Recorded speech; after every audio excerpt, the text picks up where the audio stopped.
time is one of those things, how we use time, spend time, create time, what we make time for. Like, time is one of those things that, of course, is, and the way we use it, an essential part of all of our lives. And I think when we're talking about simplicity or clarity, I think one of the biggest things we lack simplicity and clarity on is time.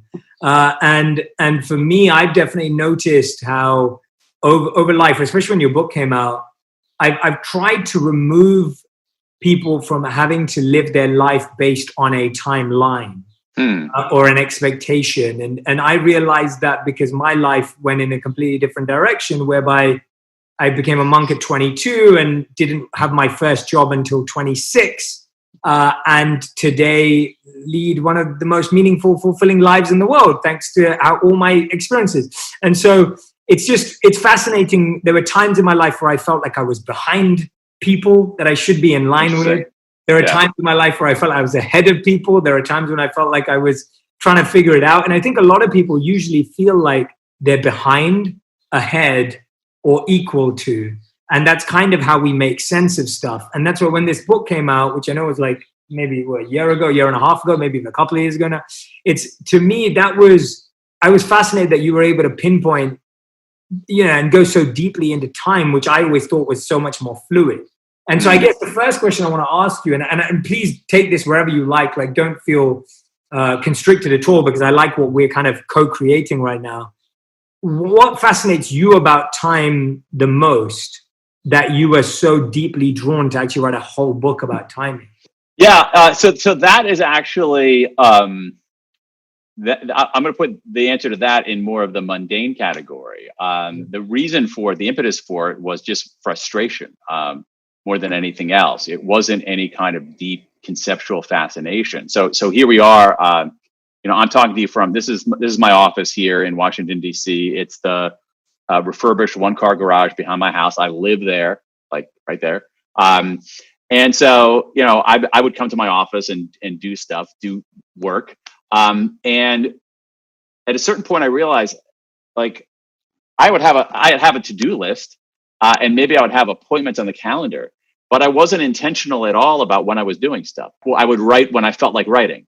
I would make phone calls when I felt like making phone calls. I would do interviews when I felt like doing interviews. And I wasn't intentional about it. And I said, that's crazy. That's crazy. Like I end up. I'm actually a fairly kind of rational. I like to think I am, at least, a fairly rational, evidence-based guy. And I'm making these decisions about when to do things. I'm not even making decisions. I'm just kind of stumbling my way into it. And so I said, well, there's got to be some guidance out there on like when we should do things. And I found to my surprise that there wasn't. And that got me really curious. I said, well, I wonder if anybody's ever researched this. So I started looking around for research, and it turned out there was a huge amount of research on this question, but it was splattered all over the place. It was in literally 24 different domains. So it wasn't like you say, oh, there's a sociologist who studies timing. Well, there might be, there are, but there are also biologists who do that. There are economists who've studied that. There are microbiologists who have studied epidemiologists. There's a whole field called chronobiology. And so what you had was literally 24 different fields asking very similar, in some cases, identical questions. And what I said is like, maybe, it was painful, but if I go wide enough and deep enough into this research, I can begin to piece together the evidence-based ways to make better, smarter decisions about when to do things in a given day. But also, to your other point, Jay, when we think about our lives are episodic. Episodes have beginnings, episodes have middles, and episodes have ends. It's the whole idea of the journey metaphor you introduced earlier is like journeys have beginnings, they have middles, and they have ends. And it turns out that there is some fascinating research on how our cognitive abilities change over the course of a day. And then more episodically, how beginnings affect us, how midpoints affect us, how endings affect us. There's research on how groups coordinate in time. There's research on how the way we think about time affects our behavior. There's research, again, all roads lead back to linguistics. There's research based on the way that languages configure their verb tenses. It can predict people's savings behavior, as crazy as that sounds. So it ends up being something that is, going back to another one of your words, it ends up being essential. It ends up being fundamental because we are temporal creatures. That is, we have we talk about colloquially about biological clocks, about a biological clock. But essentially, what we know from biology is that, especially chronobiology, is that we essentially have clocks in every cell in our body. I mean, we are walking timepieces. And again, depending on your notion of time, sort of philosophically, existentially, we are in some ways moving through time. At the very least, our conversation began in the past. It's going to end in the future, right? The people who are going to listen to the recorded version of this are listening to something that happened in the past, but those people haven't done anything yet because that's in the future. And so we're sort of swimming in this essential element of our lives. And so what I was just trying to do is just make it understandable. Yeah, and I think you did a phenomenal job. And so I want to dive into different parts of it. I guess my first question is there's a few things. So the first one is, I think the most common relationship, and of course I'm making a huge assumption here, but I think maybe we'll agree, maybe your research will say something else, but I'd say my assumption is that the most common relationship, and I believe everyone has a relationship with money, we have a relationship with time, we have a relationship with anything, knowledge, wisdom, etc. And so our relationship with time for most people is, I always feel like I don't have enough, right? That is a very clear relationship that we all have with time, where it's like, I don't have enough time. I can't make enough time. I can't find time. Like we say all these words, which are all about making, finding, creating, having. What does that do? What is that mindset toward time? How does that actually affect our behavior? Our relationship with time, we can think of it as an ally. We can think of it as an enemy in some ways. That's oversimplifying in that case. But I think what we're trying to, and one way to make time your ally rather than your enemy, is to recognize the effect, often invisible, that it has on your life. So if you look, so I'll give you an example. What we know from, let's just take the unit of a day. What we know very clearly from a whole array of research is that our brain power does not remain constant over the course of a day. Our brain power changes over the course of a day. So doing something at 9 a.m. is not the same as doing something at 3 p.m., period, full stop. Now, there's some complexity underneath that, but the main idea is that our brain power doesn't remain constant over the course of a day. And the best time to do something depends on what it is you're actually doing. So once you understand those kinds of hidden invisible rules, you can begin to make time your ally rather than your enemy, and end up mitigating some of those feelings that one never has enough time. So I think that's part of what it is. People who feel like they don't have enough time, this is not something I write about, but I'll opine about it anyway. In many cases, people who don't feel like they have enough time, sometimes, not always, sometimes it's not a sufficiency of time issue. It's a sufficiency of priority issue. What they actually don't have any clarity about their purpose or their priorities. And so they're moving in all kinds of, that's not always the case, but I think that's partly the case. The other thing that we know is that when time becomes extremely salient in our lives, we underperform. And I'll give you, in certain circumstances, or we're unhappy in certain circumstances. So a great example of that is in professional services, but particularly in the practice of law, is the billable hour. What we know, so if you are a lawyer practicing in a law firm, not working for the government or doing that or a nonprofit or something, you bill yourself out by the hour. And so what you do is that you have, a way to, well, I'm going analog here, but you have on your computer or scribbled down an account of what you're doing, literally in some cases in 6-minute increments. And what we know from research there is that is incredibly thwarting to people's sense of autonomy. So there are all kinds of things in our relationship with time that if we reconfigure it, we can feel a little bit better, do a little bit more and better. Yeah, that's spot on. I think that makes that answer and all the parts will make a lot of sense. I think the part that I get really interested by when we start talking about time in the way you just did now, where you talk about priorities, you're talking about the ally versus the enemy, and I love that. Is productivity even the goal of time? Because I feel like today, one of the biggest challenges that I get asked, at least, and maybe your children experience this, or maybe what I see outside in the world of social media, is a lot of people today spend a lot of time overthinking and procrastinating. And that's seen as a negative thing. And people are often like scared of overthinking, scared of procrastinating, or they judge themselves and then they start getting into this kind of like, vicious circle and cycle of feeling like, oh, like I'm wasting a lot of time here. Tell me about what you found, or even your thoughts on productivity as a goal of time versus the effective use, if possible, of procrastination and overthinking. Procrastination and productivity. Okay, let's talk about what productivity is. I'm going to be literal with this here. Productivity is the amount of units you produce over a given amount of time. Yep. So it is inherently time-based because time is in the denominator of productivity. Okay, so again, I'm not sure that productivity is necessarily the best measure. I say that as a writer. Okay, so I could be suppose I wrote more words per hour today versus yesterday, I would literally be more productive. But am I a better writer? I don't know. It doesn't matter. Like, what are the words, right? Yeah. And so in some ways, productivity is the notion of productivity in that very literal sense is an artifact of our being an economy where we were producing identical mass-produced goods, and so efficiency was the highest value because everything was the same. And so what you wanted to do was, in a given denominator, make the numerator larger. Okay, that's how you increase. That's a way to increase productivity, or keep the numerator the same and shrink the amount of time in the denominator. So that's what productivity is. I think a way to a looser way to measure things is quality and quality, contribution, impact, those sorts of things.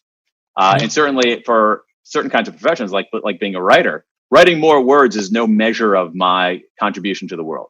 Yeah. So if anyone's listening or watching right now and it's like, Dan, I just feel like I procrastinate a lot, I overthink a lot, and I waste time. What would be your response to that? Okay, so that's the productivity thing. Now let's talk about procrastination, because we know a lot about procrastination. Okay, two big ideas here. One, procrastination is not always bad. Okay, sometimes you're procrastinating for a reason, because you haven't worked it out, because you're still incubating an idea. Okay, so it's not inherently bad. It's not like all procrastination is bad. The second big idea here is that procrastination is basically, in general, the downside, negative procrastination is just an emotion regulation problem, right? It has nothing to do with time. It means that you are unwilling to confront something, and therefore something is so disturbing to you that you would rather actually sabotage yourself than confront it. That in some ways you're making a quasi-rational decision that the pain of confronting, man, can I really write this, is greater than actually not writing it in the first place. And so we know this from a lot of research. Procrastination is an emotion regulation issue.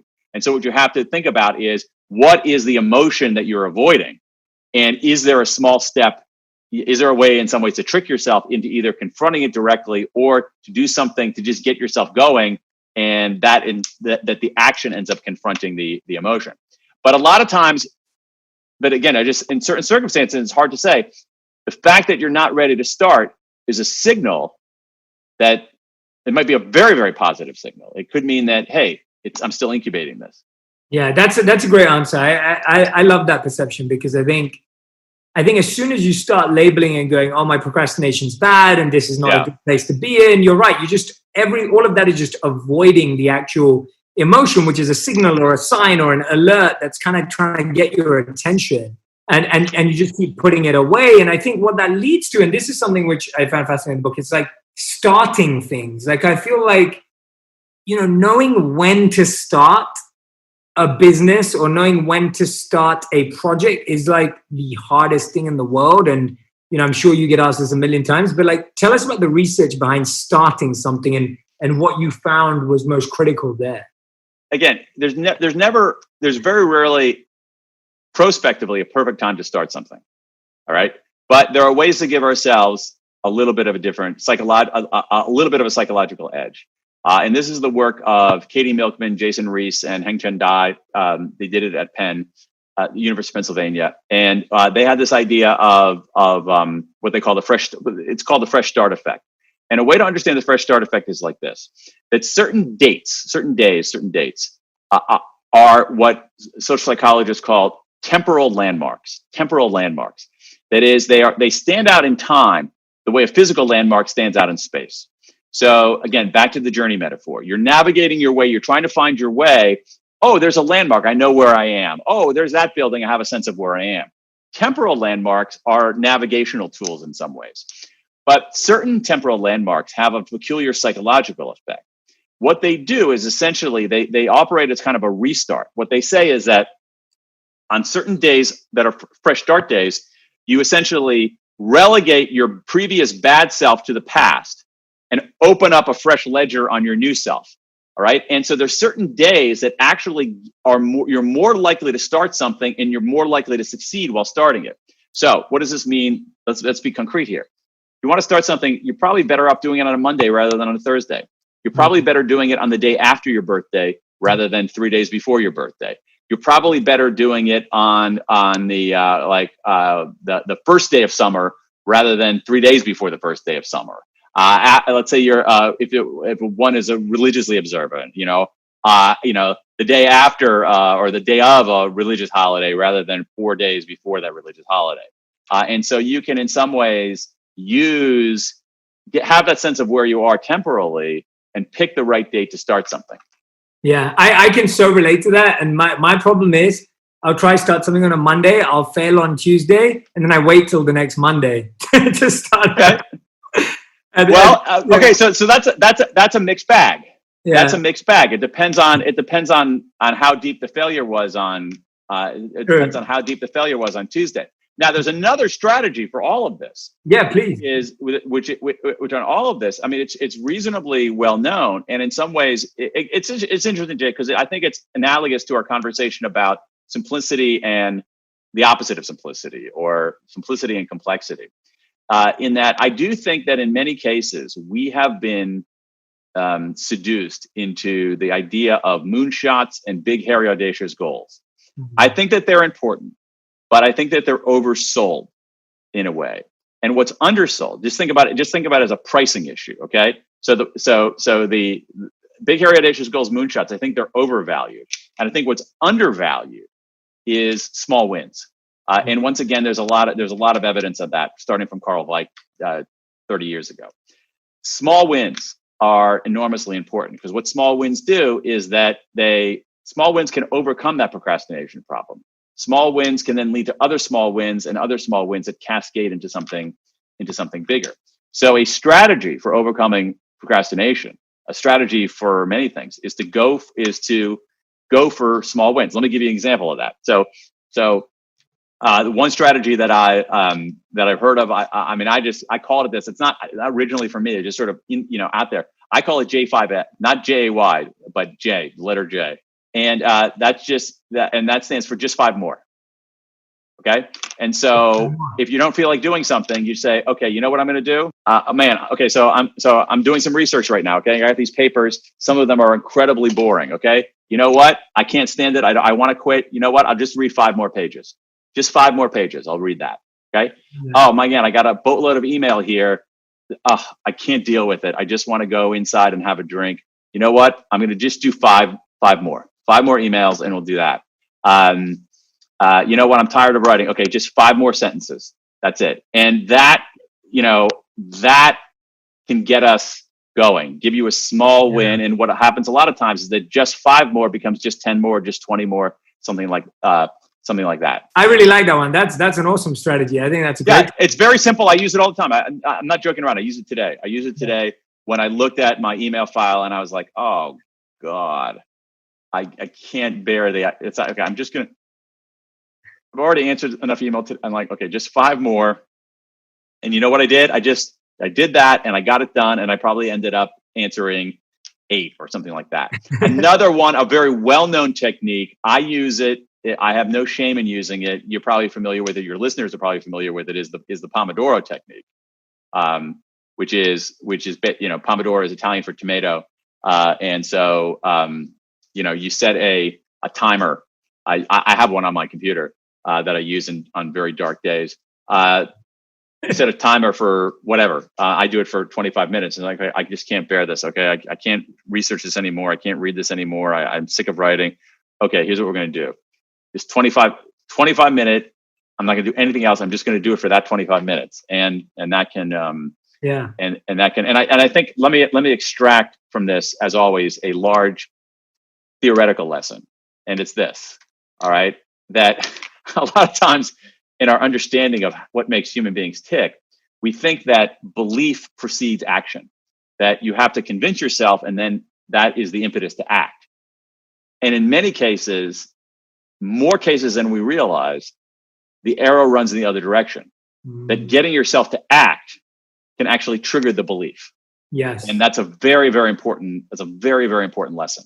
That's so true. And that's really, it's kind of like when we're like, I can't make my mind up, right? Like even that saying is exactly in that belief where you're just spending so much time trying to make your mind up and decide something. And what I love about what you just said is around that whole, the small wins element of just, I always feel like when you can get into a good rhythm and pattern of keeping promises to yourself and keeping small commitments to yourself, you start to trust yourself. And when you start to trust yourself, you can then trust yourself with bigger tasks. The problem is, like you said, is that we go for these moonshot goals and naturally we fail at them.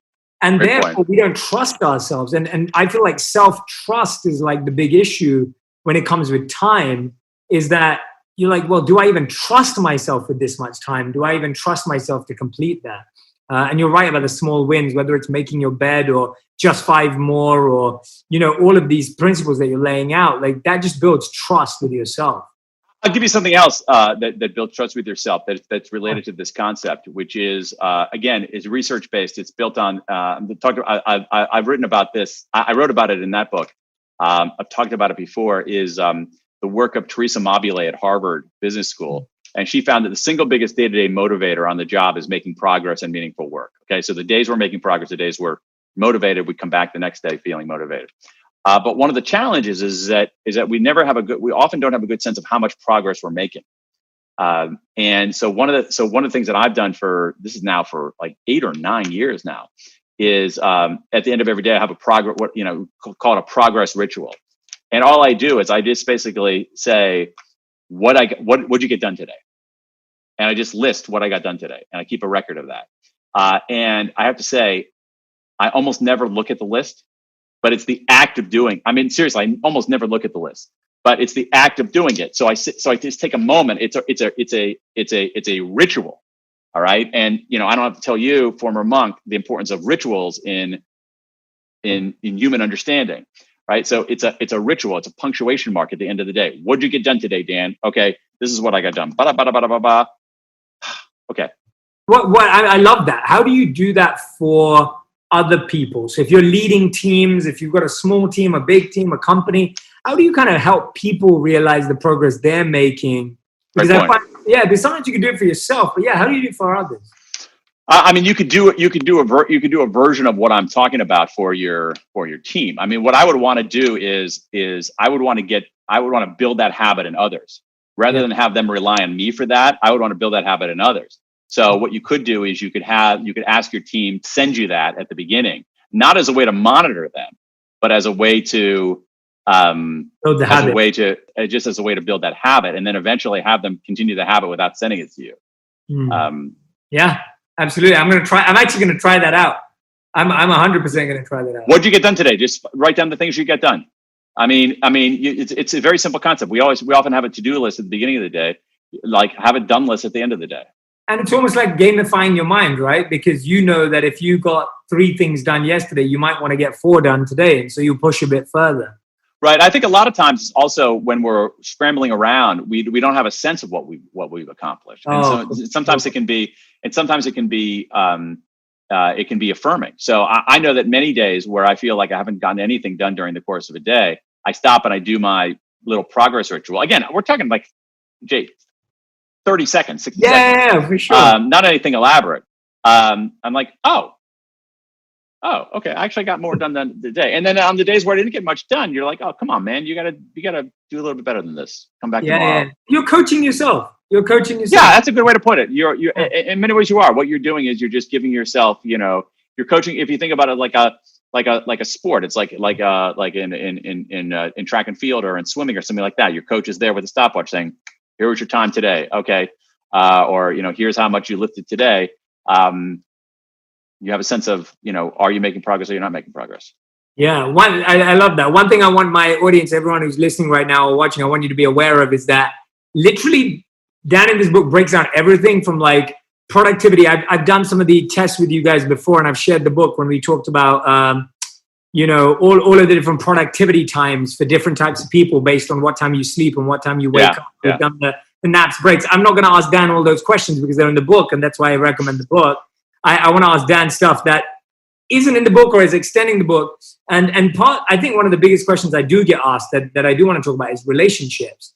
Because I think dating and getting married and knowing when to either pop the question or when you should expect the question, like these are like some of the biggest challenges in the world on a personal individual level for people. And so tell me about some of the work that you found when it came to not just like when's the best time to get married, but it's almost like what did you find when people said they knew or they felt they'd found the right person? Yeah, that one is more inscrutable, I have to say. I wrote about that only very, very tentatively because I wasn't sure about the research on that. I mean, what it says is that in general, in America, marriages are more likely to last if people get married after age 25 and before age, I think 34, somewhere around there. But again, that doesn't mean if you get married at age 35, you're going to get a divorce. You get married at 28. It's just like there's a slight effect there. There is some interesting effects on, especially in America today. People with more formal education are more likely to get married and stay married. People with less formal education are less likely to get married and less likely to stay married if they are. And there's also seems to be an effect, whatever your level of education, on getting married after you complete your education rather than before. But again, I don't think you take those large population insights to make a decision about whether you're going to spend the rest of your life with someone you love. I can recommend a book that is, one of the leading scholars of marriage, really the social psychology of marriage is at Northwestern. His name is Eli Finkel. He wrote a very good book called The All or Nothing Marriage, about how marriage has changed. So a lot of what we know about healthy marriages and also how marriage has changed in America over the last 200 years. It's a really, really, it's a very, very interesting book. All or Nothing Marriage.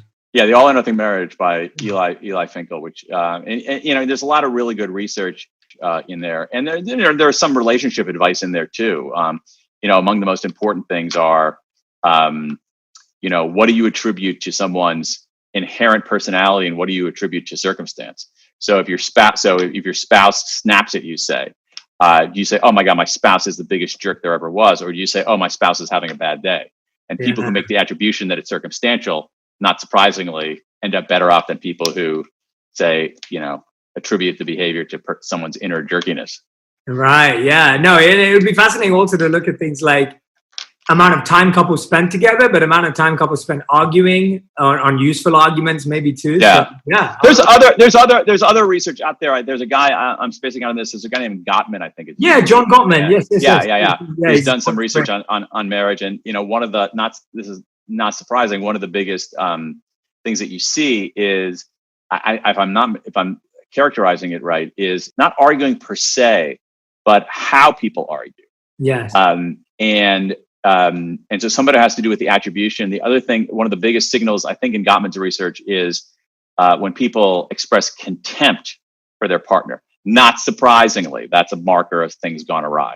Adam, I want to shift from like your mind and your ideas and the way you think to how you live. Can you take us through a day in the life of Adam? Like, how does it start? How does it end? What does it look like? What's been your routine more recently? What are some things that you've changed over time that have actually created momentum and acceleration? So it's funny because my schedule is completely different than I'm sure yours in most in general. And I think this, again, becoming comfortable with who you are, this was a process, and I didn't have the ability early on in the journey. I do have much more of an ability of it now. But I go to sleep at nearly 4 a.m. every day. and I will wake up closer to 11 a.m. So I think a lot of times when they think of entrepreneurs and people in my position, they think you're up at 5 or 6 a.m. You're beating the sun, but I'm the exact opposite. And I found that my greatest point of inspiration and joy is typically during the nighttime when there's less activity, because I can focus on where we want to go, what we want to do, and also on myself, and back to inherently knowing who I was, and my brother as well. We've known since we were 15 or 16 that the night schedule worked better for us, but we didn't have an ability to implement it because we were in high school, we were in college, and then when we're starting the business, you have to be on other people's more traditional, I guess, like calendar or schedule. And so as we got to higher levels, we were able to continually shift it. And obviously, we have people on our team that supplement the early mornings and whatnot, and we work the late nights. But I really embraced what my natural predisposition was for my schedule is that, and I knew that I would be better if I could operate on this schedule. And just like morning people love to be up in the morning, I love to just push it as far as I can late into the night. And I think there's nothing wrong with it. And a lot of times it doesn't get glorified because it's a difficult schedule. It doesn't work for everybody. It's not essentially normal, but for me, it's been the absolute best thing. And being able to build my schedule the way that I want, I believe, is the ultimate luxury. Because again, if you can control your time, in not necessarily what happens throughout your time, but control how you allocate your time. Most people would rather have 10 minutes of you at 100% than 3 hours of you at 20%. You can't, even though you spend more time, you can't give them all of you. And so one of the things that I identified as I was building my schedule this way and really leading into it is I can give people 100% of my effort when I'm on a schedule that aligns with when I want to go to sleep and when I want to wake up, and also when I want to work out. If I can anchor those specific things, I can give everybody much more of myself in a shorter period of time. And again, like I've heard you speak about it before, and you said it beautifully. And it's true. Like most of the people in your life, Jay, they would prefer for you to be with them for 10 minutes, give them 100% of Jay. It's an amazing experience. And for you to be sitting in the room on your phone, dozing off and not giving them the energy that not only they deserve, but that you deserve to give them. And so I think that that's something that I identified through how I built my schedule now. I mean, I work out every single day, and I think that's, for me, it's a really important thing because discipline has been something that has been pivotal to our journey too. And I believe that with discipline, if you anchor yourself through specific things, it gives you more freedom. It's discipline is something that opens you up and gives you more opportunities for us to be spontaneous. More freedom is because you have clear pillars, clear anchors. It's like if you're playing a video game and you get to the checkpoint, you can be more brave in your action because you know you can always go back to the checkpoint. So like that's the way I live my day-to-day life. I try to have specific windows where I'll do calls, but then I leave everything else essentially open because I love the chaos in a positive way, and I love the spontaneity in a positive way. And I think that if, for me at least, this is the way I found my schedule. If it's too back to back to back to back and scheduled out, there's no real opportunity for the spontaneous excitement, which I think that we all need to have in one way or another. And I don't think that it's the same for everybody, but I think that you have to leave yourself the ability to discover something, or to discover a relationship you didn't think was going to happen, or a partnership you didn't think was going to happen, or a friendship, or things of that nature. And I think that being able to anchor myself, knowing I'm doing these few things at these few times, leaving this window open, so that I can try things. And again, like the greatest opportunities I've ever had have come from taking a chance on something and then anchoring it in the way that I live my life through my schedule. And so, again, it's something that I've had to work towards. It wasn't like that on day one. It's as you get further in the journey, you hone it in more, you have more opportunity to try things, and you have more control. I think, like, again, one of the key things for me in terms of success is control over schedule and control over time. You don't know how much time you have, but if you can control how you allocate that time, that's truthfully the greatest luxury. And that's something that I think is pivotal to success. And I think, again, when we're thinking about our team, it's specifically in the headquarters, everybody has different schedules because everybody works differently. And I've seen how positive it's been for Ryan and I. And so we try to translate that to the team as well. I love hearing about how different your schedule is to mine because it still represents the same thing to both of us. So you still have discipline, you still have focus, you're still prioritized around when you can be creative. It's based on self-awareness and what's good for you and right for you. So the values that we're choosing our schedule on is the same. Like there's a very similar value set and it just looks different. And that's actually the beauty of life like that. And I think that's where we go wrong, where we go, in a few years, people are going to be saying, oh yeah, I need to do what Adam's doing. I need to sleep at 4 a.m. and, wake up. And it's like, well, that's not really going to work. Or people can be looking at it going, oh yeah, I need to wake up like I need to go to sleep when Jay doesn't wake. And it's like, well, that's not really what we're saying. What we're saying is if you're self-aware and you create discipline and rhythm in your life and space for spontaneity, then you got to figure out what works for you and where it works for you. And so I love hearing how different our schedules are because it just proves that there are multiple ways that it can look, even though there's a depth of why they're created that way. And in addition to that, what I really appreciated you were talking about is I think we think of discipline as either back to back, and we think of laziness or spontaneity as completely free.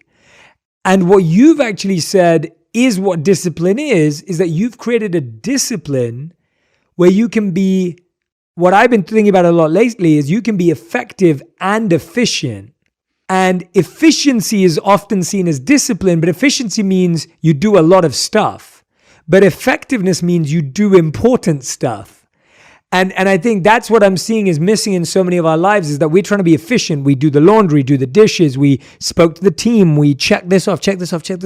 But then you're like, well, I haven't had any creative inspiration today. I haven't been effective. And so I'm really glad that you actually explained discipline to be the meeting of efficiency and effectiveness together. I mean, I think you said it in an efficient and effective way, the way that you just like illustrated what I was trying to get across. But it's true. Like I think a lot of times people think of discipline as something that lacks freedom, but discipline is the thread in the opportunity that gives you freedom. And so I think, and again, as you become more efficient, you can become more effective, but it's hard to be effective if you're not efficient. And so I think, again, you said it in an amazing way and you took a complex thing and you digested it, but it's been really paramount. And I think it's something that is the way that my life has gone. And again, like, I think that we have the same theories, you and I, in terms of what we want to accomplish from our day-to-day lives. We do it at a different time. Like I'm working out at midnight, you're doing things early in the morning, but we're looking to get the same type of result. And I think, again, when you were talking about being self-aware, that is the absolute most important thing. If I tried to work your schedule, it wouldn't do the same thing for me. If you tried to do mine, it wouldn't work. But I think the fact that we've both been transparent, honest with ourselves and self-aware of what makes us show up as best as we possibly can, and then that makes us better for other people. And so I think for us, like that's an incredible way to phrase it. Yeah, and I respect and appreciate that in you so much, because I think there is a noise. I mean, I get different noise. So my noise is, hey Jay, why don't you hang out late? Like, why don't you come to this? Or why don't, right? And then your noise is, well, if you're an entrepreneur who's disciplined, shouldn't you be waking up earlier? And, and exactly. And it's just really interesting how, like, no matter what you do, there's going to be someone who disagrees with it. And that's why it has to, and that's why I respect what you just shared. So I'm so happy to hear that you have this. I had no idea that was your schedule. Now I know when to spend time with you.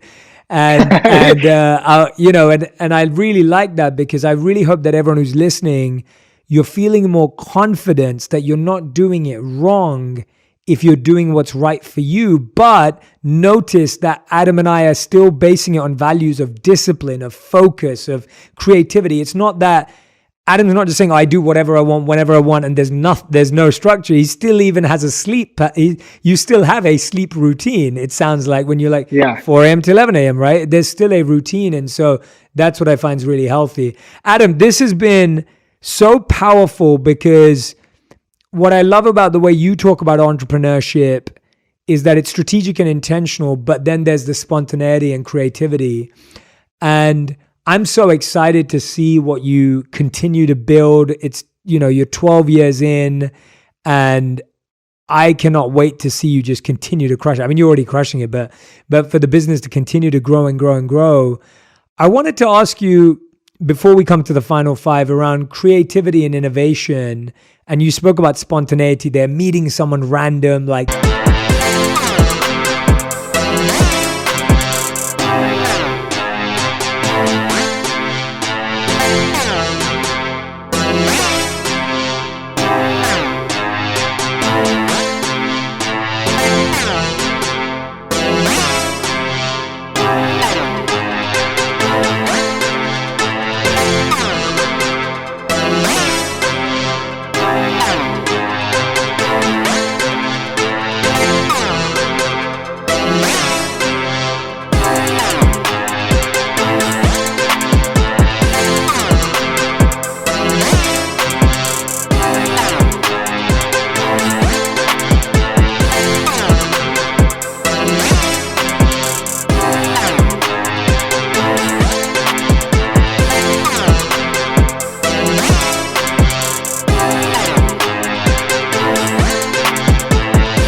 bumping into an idea. I love that so much.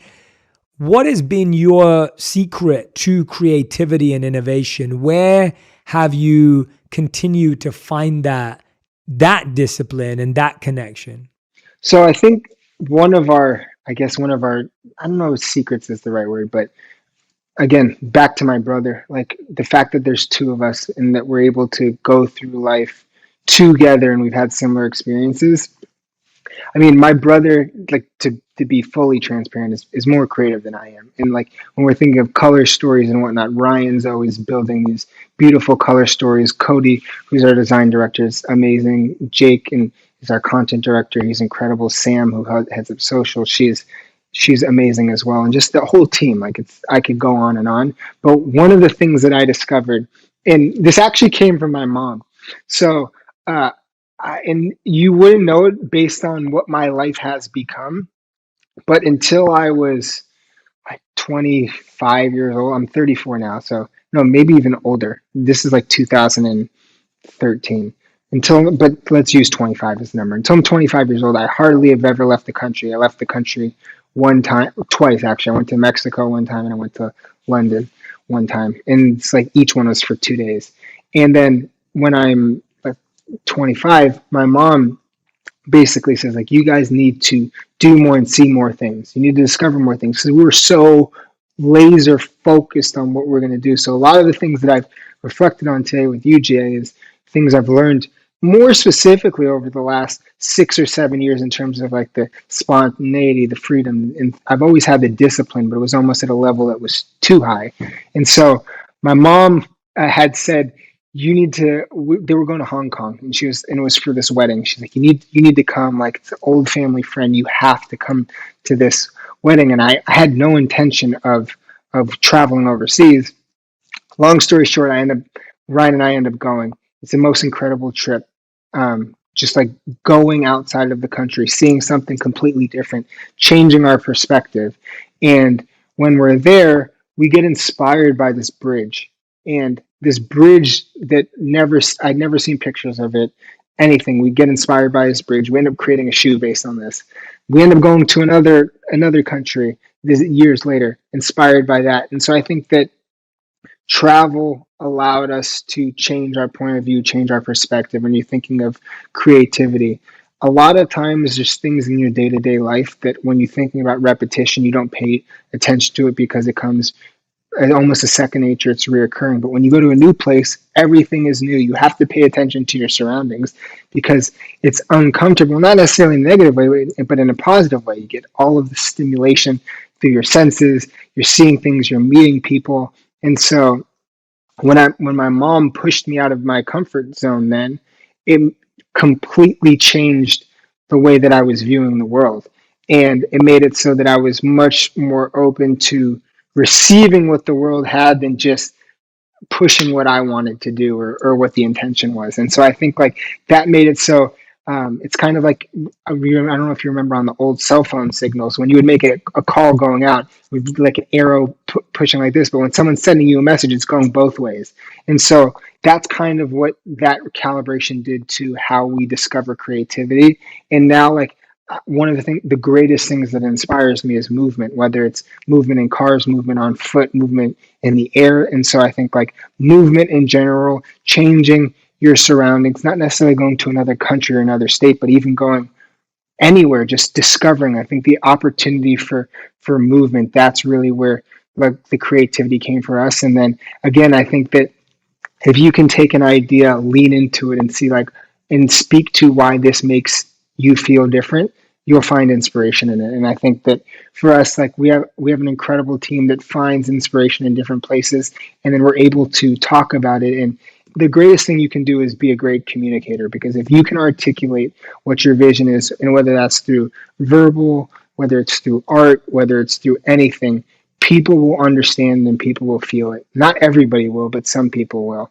And I think like that's one of the things that's gone really, really far for us, is that we've been able to take these inspirational things, like our streamlined shoe, which is my favorite one, is inspired by Japanese souffle pancakes from when Ryan and I were in Tokyo, and like Ryan's obsessed with them. But we took that and we made it into a shoe. And so it's like you never know where the inspiration is going to come from, but if you allow yourself to receive it, you can get it. And I think like that's something that a lot of people don't think of. They think they have to put it out there and push it, but a lot of times just receiving what's around you will give you a lot of inspiration into what you should do. I am so glad I asked you that question. I was about to not ask you that question, but I'm so happy. And even though you're giving, of course, which is wonderful to hear, the credit to your team and your brother for being the creative one,